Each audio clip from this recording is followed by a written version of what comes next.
unahin natin si Senator Bato dahil sabi nakita sa yate. Tinitingnan Saan ba to? ko saan ba yung picture na yun. Sa yate to. Alam mo, pag yate, ang hirap pala kasi kung body of water lang yan. Di parang ang daming body of Ay, water. pumunta ka lang ng Manila Bay meron Okay, so anyway, pinag-iingat nga po ni National Bureau of Investigation Director Melvin Matibag ang publiko pagdating sa impormasyon kung nasaan nga ba ang nagtatago na si Senador Bato de la Rosa. Kumakalat kasing nakita siya sa isang yate papunta nga po ng probinsya.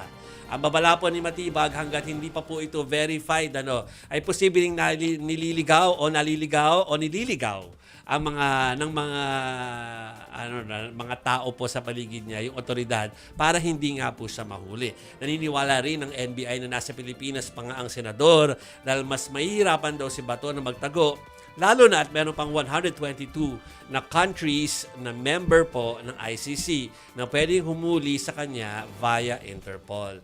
Kaugnay po niyan, papadalan daw muna ng sulat ang asawa ni Bato para malaman kung talagang may naging text message siya kay Senator Alan Peter Cayetano pagkatapos makaalis ni Bato ng Senado. Ayun. Uy, pero tandaan natin, dati pa rin siyang PNP chief. So, syempre, alam niya yung mga strategies.